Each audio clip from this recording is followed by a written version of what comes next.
Hi guys, FrostFangs here, welcome back once again, of course, to another Paladins video. We are on the PTS, the public test server, for the Absolution update with the new champion Azaan, as I'm sure you're able to see here just from the menu alone. And of course what I'm doing today is a general overview, introduction, and kind of showcase of him before I do the other videos on the test server and before he goes into live and everyone is able to play him. So here he is a frontline, he's got 4,500 HP and his tagline is the Eternal, but he does seem quite a bit different from most of the other defenders kind of frontlines, and I'd consider him more of like a guard type of character. Not to say he's the only frontline I would put in that category, and what I mean by that is just kind of a more sort of offensive frontline than like a defensive protective one with like damage reduction and stuff. I feel like he's meant to be playing more aggressively, kind of in the enemy's face, and also just outputting quite a bit. So yeah, let's go through his kit and then I'll show him off in the target practice. His basic weapon, Judgment, is you just throwing a hammer. It's not a melee weapon, but it is a projectile with pretty big range actually. His chain of attack is medium heavy, so 525, 525, and then 630, and it also has a passive, although not really for the weapon, it's more for Azaan in general, and it works very similar to Furia. That's really the way to think about it. His weapon is also kind of like a mix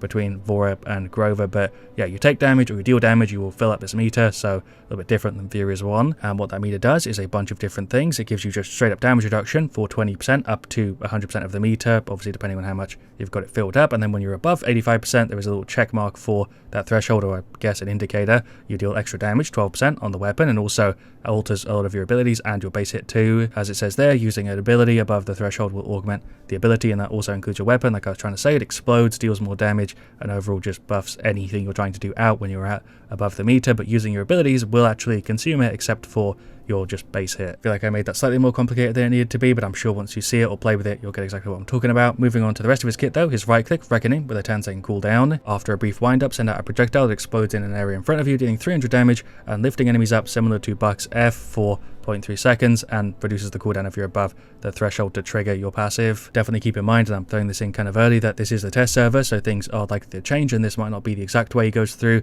into the live server. In general, I feel like there could be a little bit more explanation in like the advanced section and some of the parts of his kit, but that might happen between now and live. Then he has his Q, Sanctuary, 14 seconds on the cooldown, kind of similar to an Inara wall is the way to think about it. You create 5 different little wall segments in a semicircle, each has 2,500 health. If you use it above the threshold, it has 50% extra, consumes 20 of your ire, and it can't be cancelled. Very similar to an Inara wall, you'll see it in a sec. Moving on to his F, Conviction, has an 8-second cooldown, similar to a bunch of abilities in the game. It is movement, you dash forward, carry up to one enemy with you, you slam them into a wall, deal damage, and stun them. Kind of a variant of Khan's grab mixed with like old Shaolin Q. Hitting them into your own wall will actually deal bonus damage and stun them longer, consumes 50% of your ire, and if you use it when you're above the threshold, you do it a bit faster. Like I said in my overview video, he's kind of a measure of a bunch of other characters, so if you play Paladins already, I'm sure you'll get most of what's going on here with his kit. But his ultimate is kind of like Corvus Ult, but with a bit of a twist on it, Deliverance. So you rise into the air for up to 6 seconds, reducing the damage you take while you're hovering for 50%, and then you fire your hammer at the ground, again very similar to Corvus, deal 725 damage and apply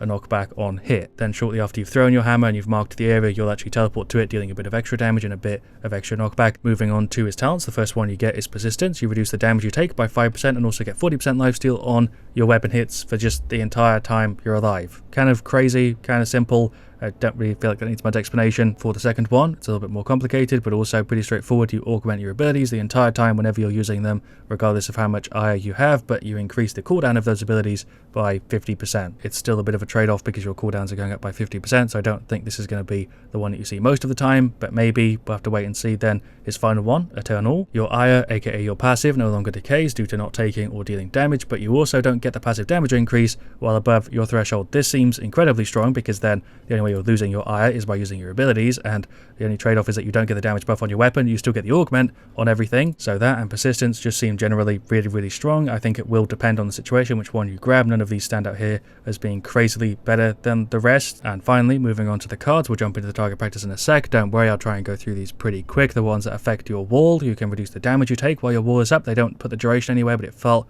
like 5 seconds, somewhere around there. You can reduce the cooldown on your wall, you can heal for every half second at least one of your walls is active, you can give damage reduction to people around like the middle area of your wall. Both of those don't seem particularly strong just because of the area on the damage reduction is 35 units, and the heal is also pretty lacking. When I tried it out, there's a way better one which I'll show you in a sec. Then the cards for his Conviction, his F, you can reduce the damage, which seems pretty solid. Cooldown reduction, heal, extra distance, very basic stuff here for the cards, and I think really crazy honestly in his whole kit. It all seems like a different variation of stuff we've seen before for the most part. Then moving on to the cards on his right click, Reckoning, which is the knockup. You can increase the duration of the knockup. Seems interesting, but it's a bit of an investment considering how much of a difference it's going to make. You can heal on the right click, you can reduce the cooldown of your F or your Q with the right click. Again, very basic stuff. And then finally the ones for your armor and your weapon, which are the most interesting to me. We have the standard health increase, which is 150, which feels really strong. You can give him like 250 health, which is kind of ridiculous. You can increase the time before your ire starts to decay. 0.2 seconds doesn't really seem worth it though. You can also make using an ability above the threshold heal you for 100 up to 500, but that doesn't seem very strong compared to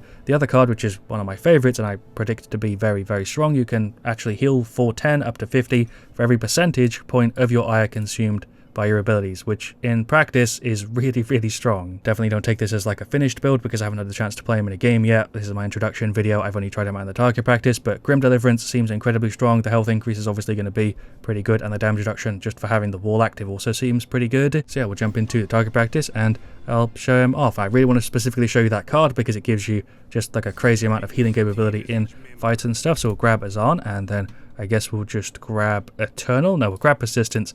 I can show that one off first and then the build. Here is a look at the weapon. I'll do the Inspect. He does just have one, which is a bit of a shame. Some of the other characters recently have had like 2 different Inspects. As far as I can tell, he does only have one. Maybe if the meter side he'll have a different one, but I'm pretty sure it's just one. Here's a look at the range. Way longer than I thought it was going to be. The projectile is pretty slow, but you can hit people across the map. You can actually like genuinely counter-snipe people. The range on your weapon is immense. I will say the camera shake is a little bit excessive. I noticed that even on the patch notes show the amount of shake going on when you're using a weapon is a little bit too much for me, but let's do the Inspect with the full meter. It'd be kind of cool if that was different, but it's understandable. It's not. I guess you don't really need more than one. Yeah, there's a look at the augment on the weapon and the bonus damage. The number it gives you is a bit weird. 588 and then it's like 700 or something. Feels kind of odd, but as you can see the explosion's pretty big. 706 is also a weird number for the augment to be. That was a look at the weapon. Here's a look at just the meter filling up from taking damage, and as you can see we have base damage reduction in the kit because we're not taking the normal amount of damage from a Cassie. Here's a look at the life steal from the talent. It's kind of ridiculous that you heal like 235,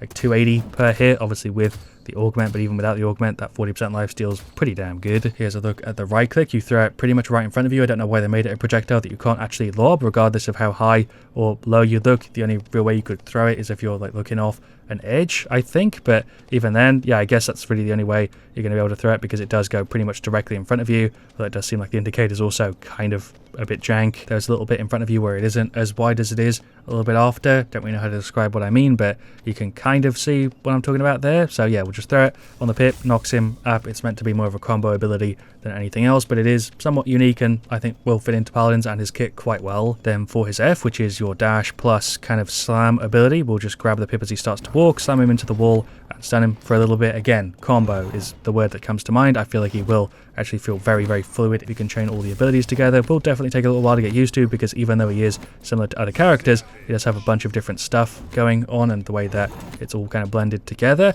And I guess all we have left is the Q, so we'll go ahead and just throw it. It is an ability that you can actually choose the range of, and there is an interesting trick with it which I'll show you in a sec. But yeah, we'll go ahead and just throw it up, and there's a look at the walls. They're actually very detailed. Each of them has 2,500 health. They've got a little bit of effect stuff going on there, and then it just comes down. It doesn't go on cooldown until after it goes down, so that's something important to note with it. I guess we'll grab Kronos just so I can do it a little bit faster. But the trick I found with it, and I'm not sure if it's intentional or not, if you're holding left click and you go ahead and hit Q, it will throw the middle wall kind of directly in front of you. I don't know if that's a bug or if that's intentional, but it is actually kind of cool, and I hope that they leave it like that, because if you're fighting somebody and maybe actually want one of your walls directly in front of you to kind of block and position a bit differently, I don't know if you can do it any other way, but I noticed that if you're holding left click and you do the Q, you don't do the animation, and the middle wall spawns in front. Yeah, finally we have the ultimate. Let's go ahead and hit E. You come up into the air, very reminiscent of a Corvus ultimate. The range on it is massive though, as you can see. We can hit both these victors here. We'll left click, you throw the hammer, and then you slam down, and it's got pretty big knock on it, pretty good damage. It's meant to be very obviously like a disruption sort of ultimate, and very combo-y, again, like the rest of his kit. I don't think I've actually said it yet so far in the video, but I do really like Azaan. He's looking to be one of my favorite frontlines we've had in a really long time, because he's kind of meant to be played, like I said, as like a guard sort of character, like an aggressive frontline, like a damage frontline, a very active character, very different to all of the other ones we've got in the game where you're kind of just, you know, shielding or protecting your team. This one feels like you're meant to just disrupt the enemy team, be annoying, output damage, and really be very pushy with him. Here is just a look at the explosion radius on the weapon. I guess it isn't huge, but if people are very clustered, you're going to get a nice bit of extra damage with it. And then, of course, you've got the F, you've got the left click, right click, hit. It really just shut people down. I think if you're pushing up on the squishy here, you're really going to make them stressed out. You can put the wall just to disrupt a little bit, separate people and stuff. Very satisfying to play. Definitely slightly janky, as is to be expected with Paladins, but do really like pretty much every bit about his kit. The ultimate is very good looking and actually feels fantastic with the way that the hammer kind of goes first before you slam down. One thing that I forgot to mention with the F is it's not like can grab, you can actually use it in the air if you want to kind of dash upwards. Doesn't seem like that's going to be very useful a lot of the time, but moving around some maps and maybe hitting a character who's jumping around a bit like a Mave or something. Let's go ahead and kill one of these just so I can actually show what I was trying to do. But if you throw your own wall, I guess you can pull them over it. Maybe that would work as something, but yeah, you get what I'm trying to show you. I guess we can also try out tempering just so I can properly show you what the augments are. I'm not sure if it's meant to be the same as from having your full meter because it doesn't say, but seems like there's no augment on your weapon, as there shouldn't be. You still get the bonus damage there. We'll use the F. That does feel very speedy. Okay, don't know if that's the same as if we just have a full meter. I guess I can go ahead and check out real quick. We'll just hit our meter to full. We'll throw in the Victor over there, and then we'll just dash. I guess that's the same. Let's try it again, but without the full meter. Okay, so you have the full speed. So I'm pretty sure it's just triggering your full ire as if you had it. There is the wall. No crazy augment on it. I was hoping maybe it would have spikes or something. They didn't show it in the patch notes show, but I think it's just triggering the thing as if you had full ire. We'll throw the right click. That has higher cooldown. So I'm not exactly sure how it's working on Reckoning. That's interesting because the whole buff from Reckoning, so it's meant to reduce the cooldown of it, but you're increasing it with the talent. So I'm not sure what it's doing to that ability. It looks to be like maybe throwing them a bit higher. I don't understand what's happening exactly with the talent. Maybe I'm being dumb here. Feel free to let me know, of course, in the comments. But from what I just messed around with, I don't really know why you'd go for tempering. Just seems like a bit of a weird talent to me. Maybe they'll do something with it, but right now it feels a bit odd. And then Eternal is very self-explanatory. So yeah, there we go. That was an introduction to Azaan. It seems like you can actually also not activate your ultimate, not by cancelling it, but if you actually just let it run the 6 seconds. Can you deactivate it with E as well? Yes, you can. So you could kind of bait that out. How much of a percentage do you get back? Let me go ahead and check that real quick. Just interrupting my own outro, but yeah, I guess you can deactivate it with E. You get 30% of it back. It's not really worth, you know, cancelling and trying to bait people out, but if you just change your mind and wanting to use it, it's kind of nice that you actually have the option to cancel. But yeah, there we go. That was Azaan. I hope you have enjoyed today's video. Leave a like if you did. Let me know what else you want to see me cover, of course, on the PTS. I'll have more videos on the way, so stay tuned, turn notifications on, all that sort of stuff. And yeah, I'm excited. I really want to play him. I'm looking forward to him being in live. I think he's a fantastic addition to the Paladins roster. Fits in really well, although I do wish he had maybe one little unique extra element about him somewhere in his kit. Not to say he's unoriginal, I just feel like there's a twist somewhere that's kind of missing, but I guess the fact that he's kind of a guard tank, like I keep saying over and over again, is in itself some sort of twist. But yeah, thank you for watching. Leave a like if you enjoyed. I'll see you guys all really soon. Let me know what you want to see me the next, and as always, just speedrun an outro. Stay frosty. Just realised after I finished recording the video that I forgot to show off one thing that I really wanted to show off, so I'm going to go ahead and do it here as kind of an outro post note, because I want to show you the crazy amount of healing you can get from the card level 5 that heals you from a percentage of the ire you consume from your meter. So we'll go ahead, take a bunch of damage, we'll use the Q, and that now heals us for 1,000. A 1,000 heal for using your Q and it consuming your meter, because it consumes 20% of your meter, 5% a tick, so you get a 1k heal. If you use the F, it's 750. The right click is 750. That is essentially, from using your kit, a 3,500 heal, and it's not hard to do at all. It's literally just playing Azaan, you get that heal. So it is very strong. There is no downside to using it. It's just a crazy heal for using your abilities. So I think it's either going to get nerfed, or maybe they'll change it to something else. I don't know, but yeah, again, thank you for watching. See you guys soon if this is the second outro. Yeah, thank you for watching. Really do appreciate it staying all the way to the end. As always, stay frosty ×2.